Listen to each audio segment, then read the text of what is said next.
Welcome. We're very lucky. Karishma, one of our members, has agreed to present today, and the topic she's going to be talking about is mediation in that return to work area, which is a sensitive area of work, but very critical. I will hand over to you to introduce yourself a little bit more and share your wisdom. Thank you so much. Hi, everyone. Thank you very much. And thank you for letting me present today. I'm very passionate about mediation in general. And I think it forms literally a part of our everyday life as well. A little bit about myself. I am basically, and I was talking to Joanne and Ruana about this, basically from Adelaide, was there for a very long time, moved to Melbourne only about 5 years ago. My background is I have been a rehab counselor. It's just in my blood. Can't give up doing that. And mediation is a passion over there. I'm right now doing two things. I'm working as a senior rehab case manager within an employer privately. And I also have started my small hustle, which is called Chai and Chat with Karishma. Whole concept starts from when I grew up in India. There's no psychology over there. There's no psychologist. Whenever you have a problem, you make a cup of tea, brew it, and sit down and have a chat. So that's where that concept started. But coming to one of my passions about mediation, I feel like it is such a big part of our life in general.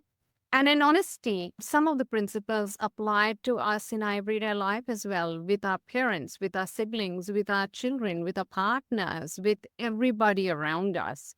So what I want to do today is to speak to a little bit about mediation, speak a little bit about it within the return to work arena, and hopefully have some time for any questions that anyone might have towards the end. If you have any questions at any time, please put your hand up or whatever is easier. I'm more than happy to go on the go as well responding, or you can leave it to the end, whichever is easier for you. So what's mediation? When I started this whole journey of mediation, I was thinking, yes, mediation is consulting between two people who can't see eye to eye. And it's really about communication and more communication. And yes, that's absolutely right. It is a lot about talking. It is a lot about dealing with people's problems and people's issues, etc. But I think what sometimes we forget is mediation has to be voluntary. Mediation cannot be forced upon people. And mediation, while it's definitely about communication, it is also about understanding people's perspective. And again, it's about setting a goal where we want to reach. So what I'd love to do right now is, if you don't mind, just going around, I've given you a little bit of introduction of myself. If I can ask you to just tell me about yourself and what do you want to get out of today in reality? Okay, maybe I should go first. Yeah, look, is you or me, Craig? I was going to say, you can pause the video if you want to. Oh, yeah, because we will be putting the recording up. Yeah. No. I have been working as a mediator as well for a fairly long time. But I think there are some times you just think, did I do the right thing or say the right thing? So if you're sitting over there and thinking, oh my God, am I doing the right thing or not? You're not alone. Probably every mediator thinks that at some stage or the other. The bottom line is, what you need to remember is we are dealing with human beings. So there is no right or wrong answer. And that's what I mean over here. We have to understand each other's perspectives. We have to come towards a mutually acceptable agreement. And a lot of times, and we've all talked about this, that sometimes mediations don't come to fruition. And that is often because the two parties are not able to see eye to eye. So what can we do, and why mediate? Why bring us in as independent parties? It is really to make sure, and I've put these points over there, to make sure that it's fair. There's someone who's sitting in the middle, more like a moderator, and making sure that each party has a chance to say exactly what they want and in the perspective that they want to say it. The other big thing is definitely, I'm going to repeat this a few times, it has to be voluntary, because if anybody is forced into mediation, it's definitely not going to work out. I know there's facilitated discussion, as you said, in New South Wales. It's the same in Victoria. And a lot of times I have had some cases where they've said, you have to do the facilitated discussion. And I'm like, I don't think this is going to work out because so-and-so doesn't want to do it. And there is nothing else that's going to work out. So we might as well try this. And I can tell you that's the first step of it failing because it's not. Sorry, I had the same situation where it was a case of the manager was told this person's coming back to work. So mediate or don't mediate, regardless, he's coming back to work. So you're better off to mediate. Absolutely. In the end, I ended up determining that it was a psychosocial risk for her. Yeah. And so therefore I didn't proceed on my recommendation. And you know what? Sometimes we have to make the call. I am right now, I've just been speaking to, there was some sexual harassment in the workplace. The employee has got clearance to come back to work and they want to mediate with the person who was doing the sexual harassment, for lack of a better word right now. I'm like, that's not going to work out because there's so much, you're only going to increase the trauma. So as a mediator, you have every right to voice your opinion. Don't be scared. Your referrals will not come down. If you're upfront about it, your referrals will come down. If you don't believe your gut, go for the mediation and it fails. That's going to be more risky for you than the other way around. I think the other thing is also being really impartial. We as human beings, and I'll put my hand up first, we all have our judgments. I look at people and automatically it goes, oh my God, so-and-so will probably be like this. And it's automatic. It's human nature. Anybody who's been in this field knows that's the first thing. We have such stereotypes in our head because that's how we have grown up. But when you're in that room as a mediator, you've got to be neutral. You've got to keep that baggage away and stay there in the most impartial manner. And how are you going to create that? Because that's hard to ask. We are still human beings and we are in that room and we are saying, I'm not going to judge you. I'm not going to say, Craig, I think you might be like this, or Alicia, you might be like that. But that's human nature to immediately have those thoughts. What you're going to do is put some informality in it. So you need to sit down over there and be a little bit relaxed, be a little bit calm, which is the hardest thing to do when you're in that spot. Because I'm telling you, you have to be confidential. I'm telling you, you have to be impartial. I'm telling you, you have to listen to your gut. I'm telling you all of this. And then I'm telling you, you need to be a bit relaxed as well. One way or the other, you're going to find that balance. And you know what? That balance is not going to be there throughout that mediation. It's going to go up and down depending on what's going on. Because I've had mediations where one of the parties has started to scream. And, when someone's screaming in the room next to you, you really can't be like, I'm calm, I'm zen, I'm fine. You have to call it out. But at the same time, you have to do it in such a way that you are not showing your own emotions over there. And that's what I mean by that little bit of informality, but also a little bit of that boundary setting. And that's why the biggest thing I do ever when I'm going in is the first thing is we're coming into this mediation. Are you sure you want to do it? Because if they accept that they want to do it, that's the first step of doing it. And then giving them that information. What's going to happen in that mediation session? I think empowering them with the knowledge is really important because I've had clients who've come into the mediation session thinking, I'm going to hear you out. I'm going to hear you out. And then I'm going to tell you what's the right and what's the wrong. We are not the decision makers. We are only the facilitators. We are only there to make sure that we are not going from London to Tokyo to New Delhi. We are keeping it on track to go just the same one path. What are the benefits? Like we've talked about, not all mediation comes to fruition. Some mediations go completely pear-shaped. And oftentimes it happens because there is a lot of conflict. And when return to work comes in, there's a lot of baggage over there, especially the stigma.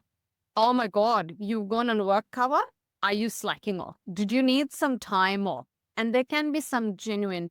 There is one example which was in the beginning of my career and my naivety, where I had someone who used to do night shifts, and she got a clearance, and we said we need to test out during the day just so that if something goes pear-shaped, we are there.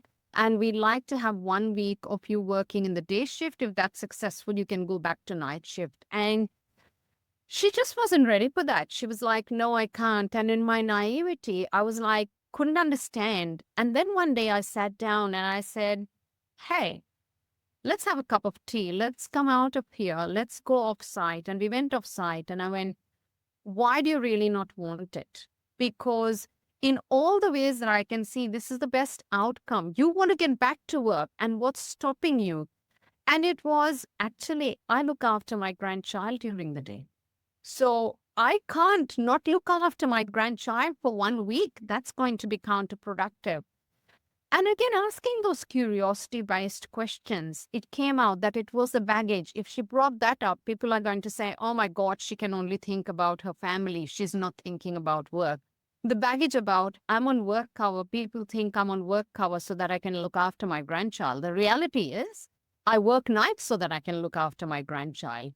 All of those emotions, all of those biases started to come out because her recovery had taken a little bit longer. Not because she was on work cover, it was because of age. As we all grow older, our recovery takes time. If I fractured myself when I was 20, I would have recovered pretty much quicker than I will recover now when I am 50 plus. And those are the kind of biases which people don't understand. And you mix all of that with return to work, and there becomes a whole volcano of emotions that are there. And that's why mediation helps. Because within mediation, you can ask, what's your perspective? You can have those one-on-ones separately. And again, without realizing, what I did is I spoke to her one-on-one and asked her out of curiosity what's going on. Exactly what I would do in mediation now, which is, hey, we are just hitting loggerheads. Let's stand on the side and talk about what are some of the things that are bothering you. Come back to the room. Let's talk about it. Let's communicate now. This is a problem that's come out. How are we going to solve it? What are we going to move forward? And that's the benefit of mediation. Because there's an impartial person who's listening to both sides. If it's not making sense, they're being curious with them individually rather than collectively first, and then bringing it all together. It also is very crucial at that point of return to work where it's not progressing at all, because sometimes you see, first of all, I don't think return to work is a straight line. I think it goes zigzag all around the room and then comes to that point. So with that, if you have all of those emotions and everything, it's never smooth. And especially it's not smooth for the person who's injured and for their direct manager. Because the manager one-up is sitting and saying, so why is this person not returned to work as yet? Did you not say that this recovery should be within 6 weeks? Sometimes the manager one-up doesn't even understand that there are some psychosocial issues. It's not just biological. And then convert that into a psychological claim. And then the psychosomatic things that start coming out because it's a psychological claim. And the manager one-up goes, but you said it was mental health. Why is this now becoming physical? And all of those things, if you want to start smoothing them out, you need to speak individually and you need to start collecting all that information. And that's what mediation can do. Some common scenarios, and I think I have run through some examples already. Concerns about health and recovery. Conflicts. Conflicts are the most classic ones. The manager and the supervisor can't see eye to eye, but they do want to work together. They think they can work together. So let's put some boundaries around how we can make that happen. Sometimes it can plain be work schedules, like I explained for my client. She couldn't work days because she had family commitments, and that's a real thing. Until you don't mediate those kind of things, you can't move forward. It could be some activities of daily living. Sometimes it could be treatment because people are not willing to share the treatment openly and publicly. And it won't be the treatment which is related to the injury. It could be some of the non-compensable conditions because we are not just our injury. We are not just this person who goes into work. We also are the same person who has non-compensable things going on, who has things which are going on at home or socially or something that else that is so unrelated to the whole return to work process. And the manager is not understanding that. Could be emotional concerns. If I open my mouth, will they actually understand me? Anybody who has had teenage daughters might be able to relate with me When my daughter was a teenager, I was ready to pull my hair out sometimes because it was, Mom, I need you and I need you now. And it's, but sweetie, this is work hours and I have a meeting. And it was trying to juggle those things. And if your manager, luckily my manager was really fantastic, but if your manager doesn't understand that, how is this person, when they're injured, going to start telling them, I have a teenage daughter who I'm trying to manage who has mental health issues? You need to start realizing that a person, it is like peeling one onion layer after the other. Any other scenarios that you have seen, which, and I know there are a million, how long is a piece of string, but any that stand out to you? I think some that have been more to do with role clarity. So not with understanding what the role is or being put in a position thinking that it's one role, but it turns into another. So there is lack of understanding of what exactly is my job. What do you expect from me? And especially when you grow within the same organization and your position description and what you actually don't match.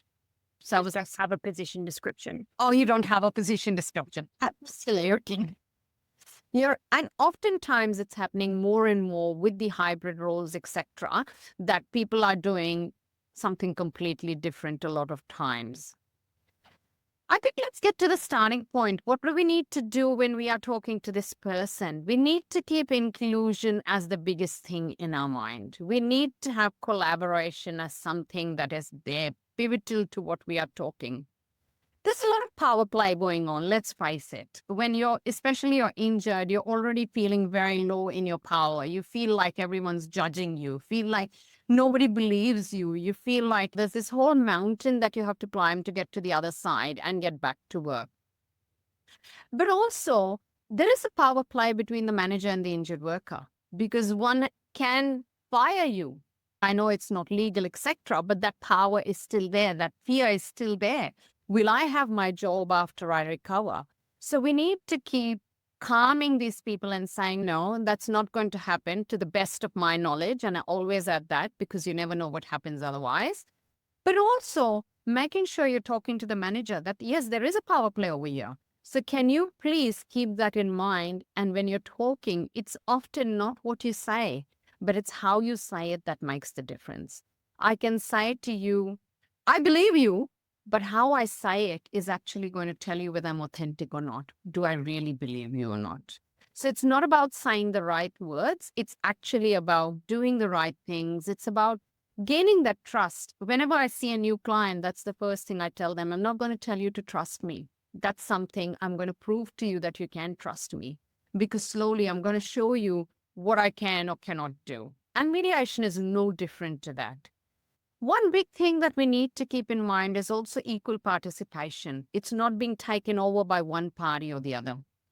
There are times, yes, definitely with the power play, it can be that the manager takes over. But at the same time, I have seen a lot of injured workers taking over by going into that victim mode and making that a power play.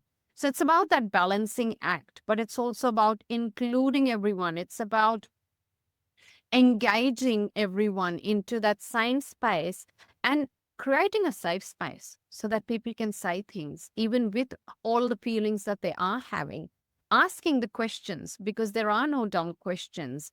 If it's role clarity, being able to create that psychological safety where the person can say, I don't know what I'm meant to do.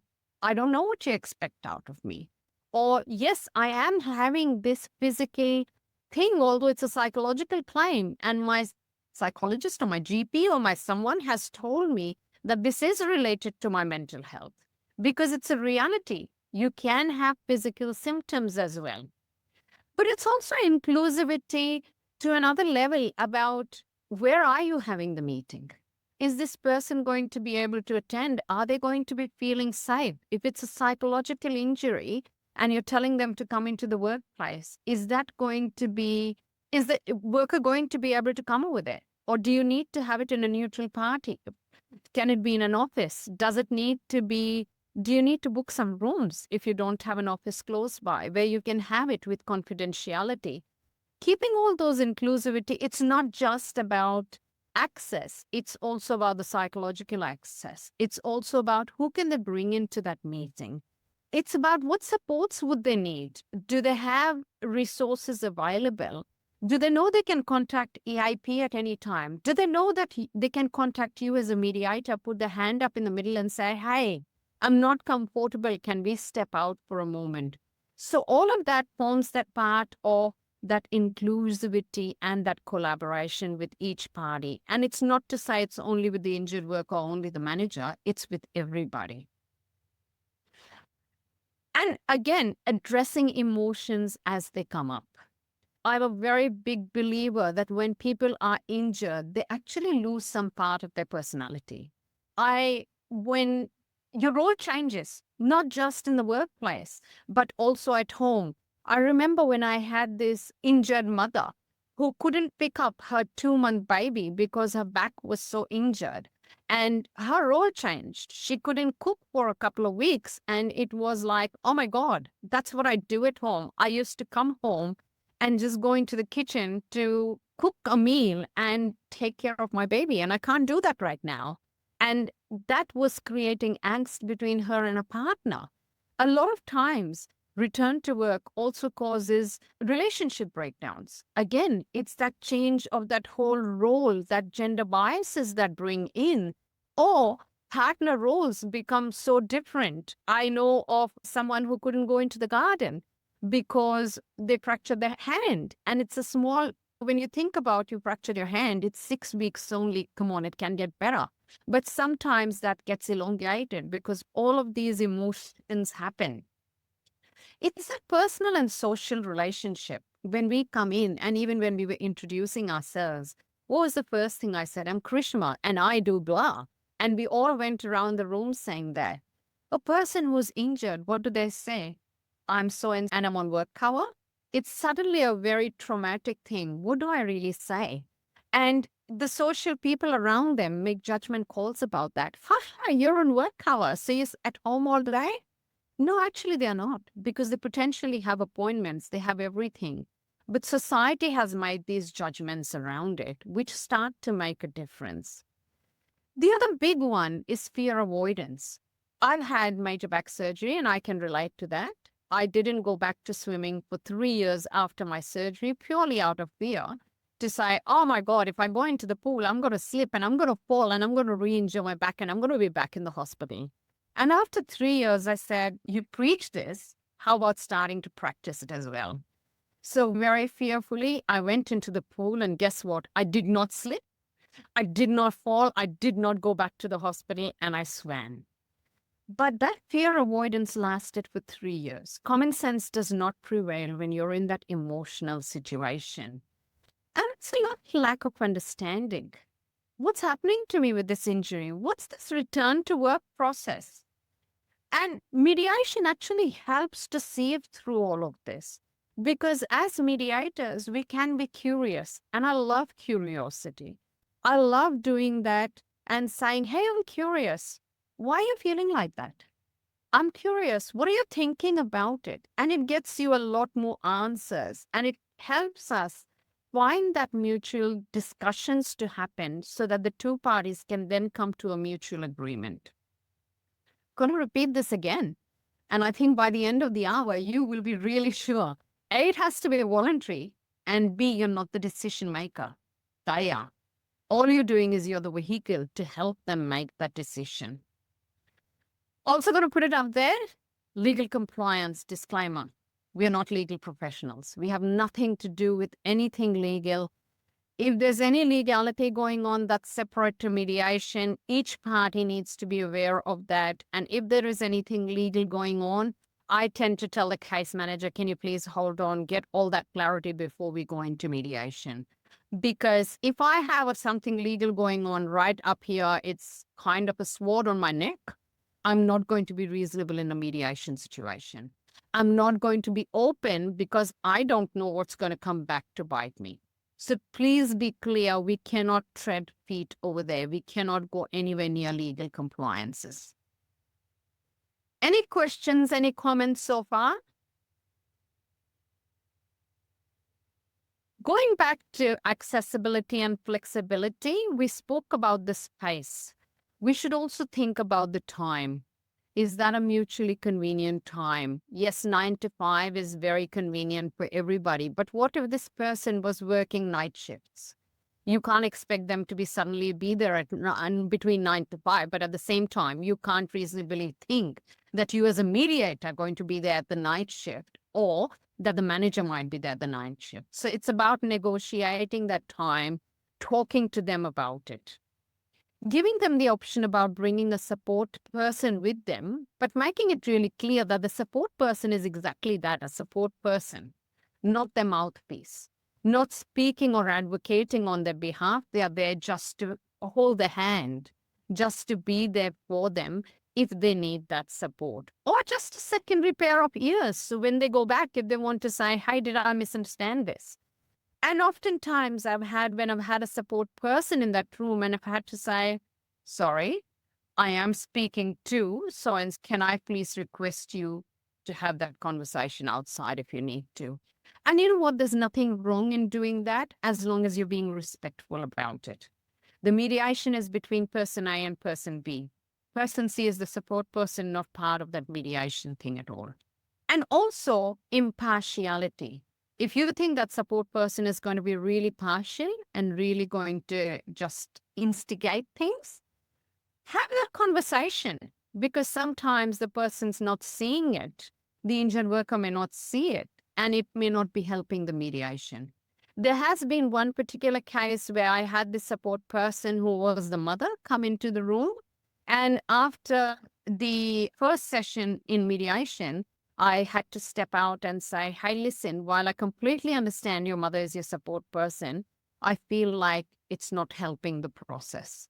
I was dying to say it's instigating you rather than anything else and inflaming the process, but using those kind words. So you can do a lot if you see that the thing is going pear-shaped. You can put a break, give them equal time, call that out. Don't be scared to call it out as long as you're doing it in a respectful manner. And giving both parties an equal opportunity to speak. I oftentimes, not to the second, not to the minute, but time it to make sure that both parties have got the equal amount of time. If I've spoken 1 hour to party, I will speak to the other party also for roughly an hour. It might be 58 and 1 hour, 2 minutes or something, but definitely not beyond 5-minute gap. Or if sometimes it becomes more than that, I'll be upfront and say, "Hey, listen, you didn't want to speak. This person wanted to speak more. If you feel that's okay, or do you want to have another conversation with me?" In that way, we're just being impartial and we're being transparent, and it's not going to come back later on and say, "Oh my God, you spoke to Alicia for 1 hour and 30 minutes. Craig, you spoke only 1 hour and 5. So you were impartial there." So just be transparent where you can be. It just makes the mediation process go a lot more smoother. So you've all gone through mediation a little bit, so you know what the process is, but I'm going to still go back into it and run through it. We start with introductions. We have individual discussions. So I'd usually call up and say, "Hey, Linda, I am Karishma. I'm the mediator. Just wanted to introduce myself. This is the process that's going to be followed. This is how," and I generally try to run the whole process. And I say, "I don't want to overwhelm you. This is the general process. I just want to empower you with the knowledge. Please tell me to stop at any time. And if you want, I can give you a handout, but definitely after this call, I will send you an email with this so that you have something in writing to understand what's going to happen." Hang up, call person 2. If I need to speak to the doctor, well, you have that conversation with the doctor as well. Have that first one-on-one with both the people, and then you go into your joint discussion. In the joint discussion, you have the opening statements. Person A gives the opening statement, then person B gives the opening statement. Again, equal time. This is one time where I find, and I prep in the individual meetings to say, use I statements. Don't say, "My manager was so annoying at that time. The manager was doing this and I felt like this because something happened." It comes back to, what did you feel? Because that's the problem, isn't it? It's your perception against their perception. And I give this as an example. You're all sitting over here and you're all hearing the same thing from me, but you all will take something different back because you're all listening with what you want to get out from this situation. And that's what it is. It's different perceptions.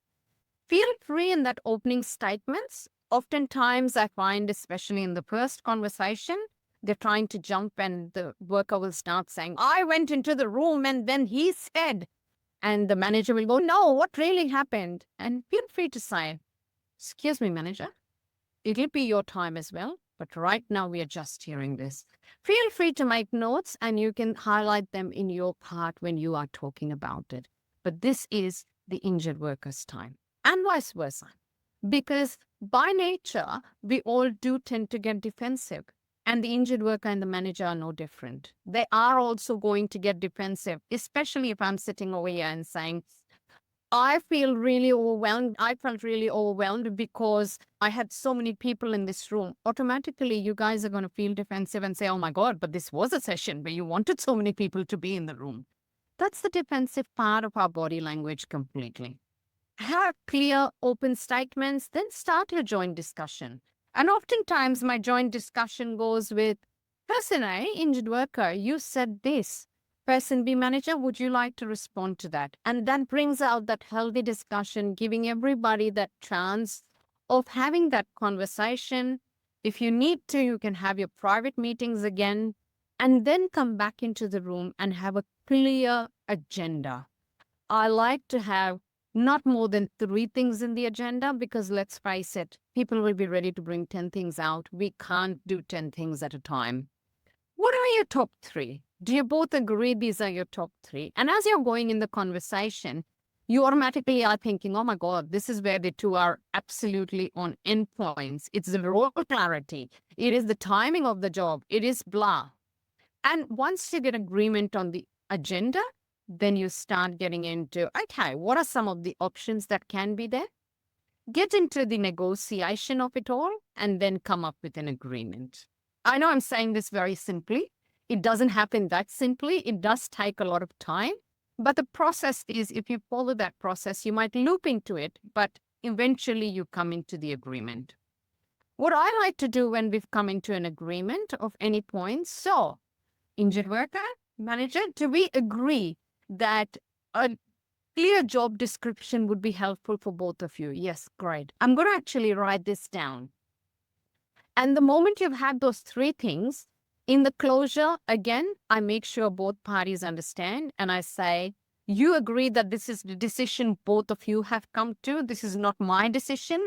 I need you to own this. Repeat it to them because they shouldn't leave that thinking that you made them make that decision. And eventually, once I've clarified, I follow up with that agreement. Send that agreement. This is what was agreed upon. Ideally, I like real signatures on it, pen on paper, because then people own it. And then you check in with the parties to make sure that is being followed. I like to check in the next day as well to make sure that they feel that they have been heard and they've made the decisions themselves. Encouraging participation is really important throughout that whole time because sometimes people are really scared. Some of the common things are, is this a dumb question? Guess what? If you thought of it, it probably isn't because all the others are thinking about it as well. And all the others are thinking, who will bell the cat and ask that question so that I don't look dumb? There are only stupid answers. There are no stupid questions, is what I say. Also, sometimes you're hearing as an impartial person, your emotions are calmer than theirs are. I'm not saying that your emotions are calm, mind you, because you're the one who's trying to make sure that it remains calm, but you're a lot more calmer than the 2 parties are. So you're listening to things from both parties a little impartially, and you'll be able to move it in the right direction. So I heard Julian saying this. Rima, do you agree with it or disagree with it? What's your perspective on it? And just getting people involved in that, giving them options. Sometimes it's really about, and one of my recent mediations was about, they wanted some hybrid work. And the manager just couldn't understand because the manager said, like, there's hybrid work. You're not going to do any work. You're going to watch television. And I'm like, okay, my inside voice is, where's the trust? And my outside voice was, okay, so can we have a clear line of what this person can do when they are working from home so that there are clear KPIs and you can build that trust that way? Because eventually hybrid working is about trusting each other.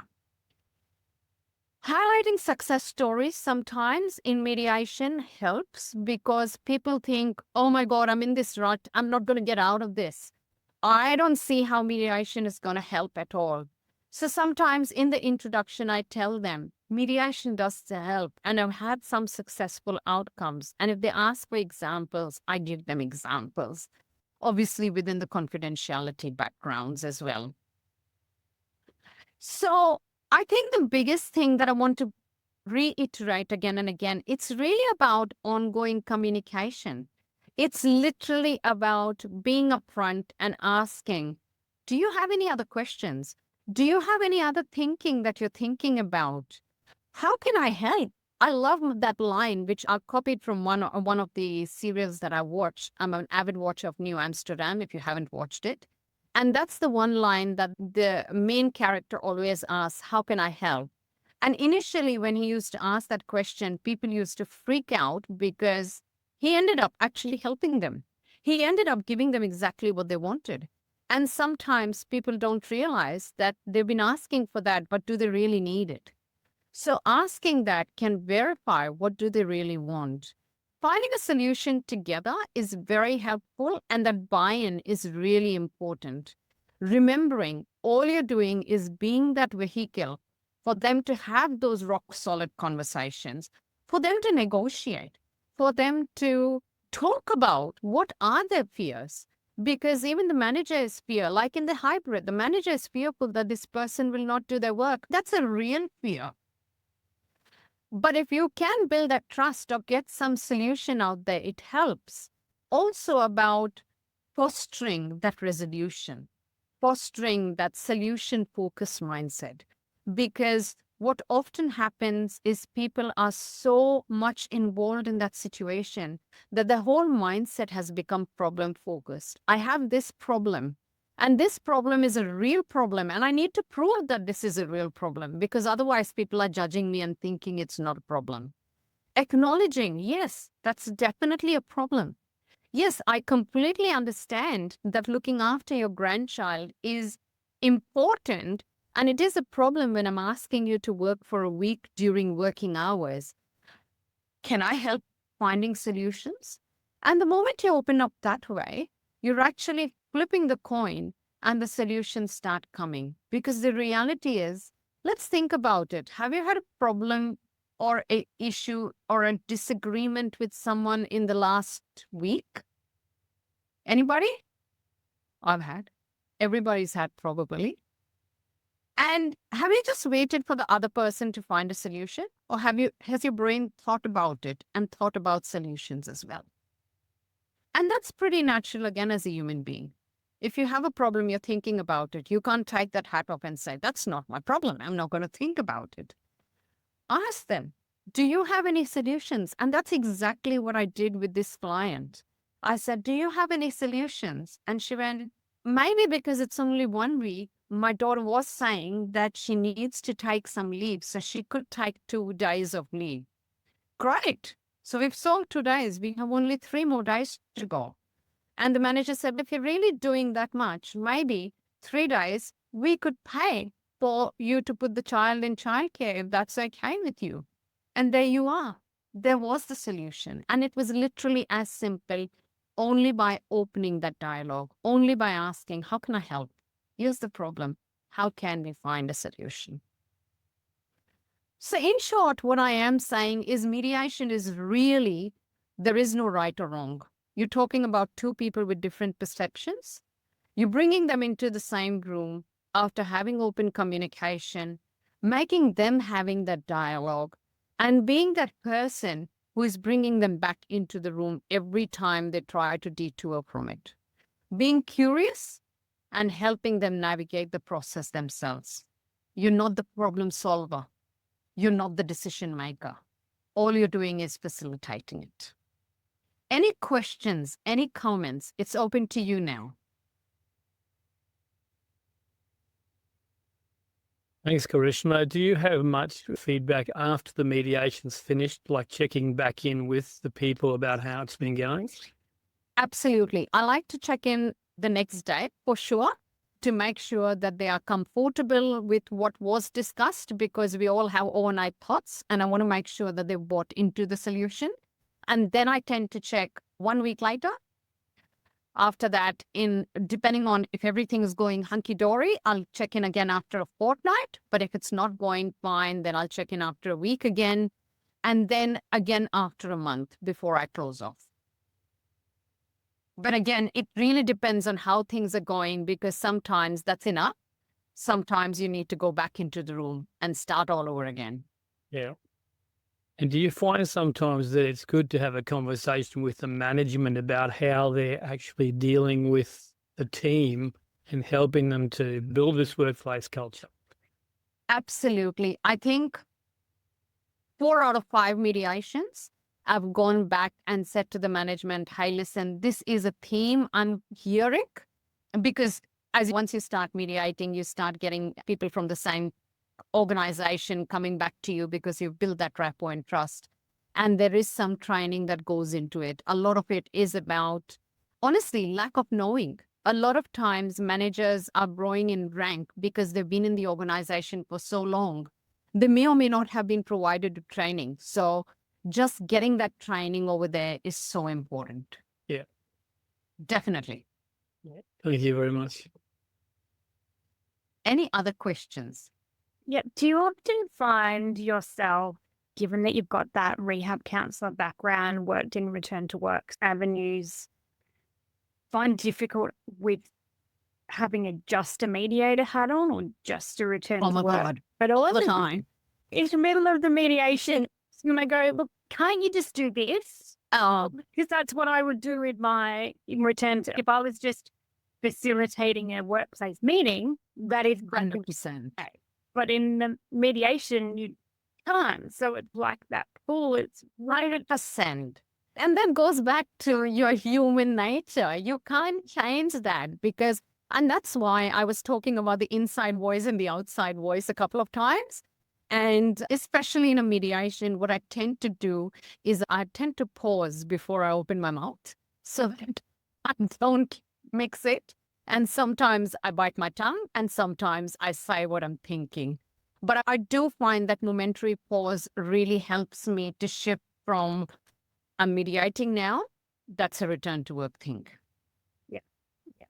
I also had a recent experience where I've done the way it works is that we do our individual meetings separately on a different day and then create the agenda and then bring both parties together rather than the standard all in one day.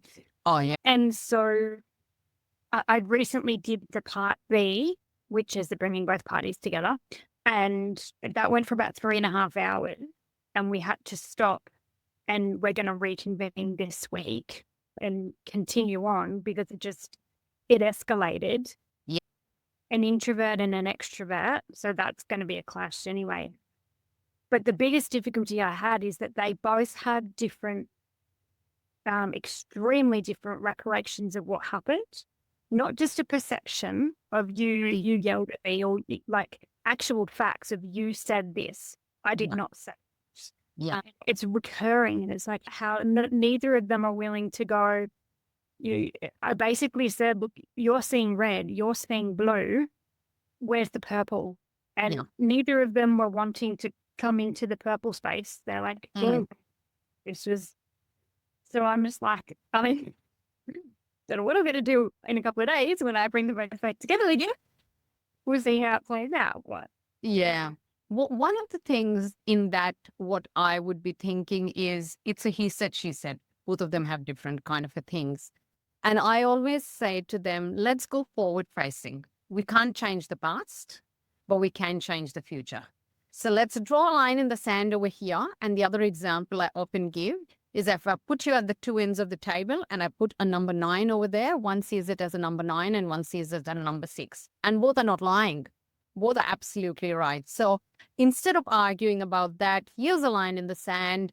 how can we move forward? What are some strategies we can do so that it doesn't happen again? Because otherwise, you're going to have another 3.5 hours and it's going to escalate. And it's just going to continue. That I guess the concern is that every time that they meet, they're going to walk away with completely different descriptions of, like you said, we're all going to take away different things from what you've said. None of us are right and none of us are wrong. Well, to the point, like, it's that every time they have a conversation, are they going to walk away? Are they at a point where they're both putting themselves in danger because there's be an accusation? Yeah. I don't know whether you're looking for some inputs over here or not, but I'll give you some free input anyway. I wonder if it's time to even have individual conversations before getting them both together to say, hey, this is what I'm seeing. This is what I'm worried about. Exactly what you said. Are you ready to move forward or are you just going to stay in the past? And that will give you a good insight on whether that next meeting should even go ahead. Because if they really want to be there, I think you need to put some more space and time in the middle. Yeah, absolutely. Yeah. It's very, very difficult situation sometimes. Good luck. You have any ideas of where someone like myself could get some mediation work or where there is a need for it? Which state are you in? New South Wales? It's usually with the insurers that apply it. I personally don't live in New South Wales, but I know that there's EML. Alicia, you might be able to help with that a lot more. You're from there. We'll send the presentation to Rana and she will send it out to you. If anybody has any questions, honestly, drop me an email. It's got my mobile number as well. Feel free to reach out at any time. Yeah, Thank you very much. wonderful. That was an excellent presentation. Right. You. And we'll put the recording up in the members area. So if you, MI members, if you log in there, there's all the past recordings. They're not public. And because you're all registered your event through the MI members, you'll be able to get your recordings. So, yeah. So thank you again. That was wonderful. And anyone else, if you are out working, you see how fascinating it is to hear from someone who's there. I saw lots of you taking notes and I know that you've got experience as well. You can always let us know if you'd like to present on something that you'd like to share with your colleagues. we've got a networking event coming up in May the 13th on where to look for a job once you're qualified. So that's a networking event as well. So that'll be up on MI members in the next couple of days to register. Thank you. Thanks, everyone. Thank you, everyone. Thanks a lot. Bye-bye. Yeah. Bye.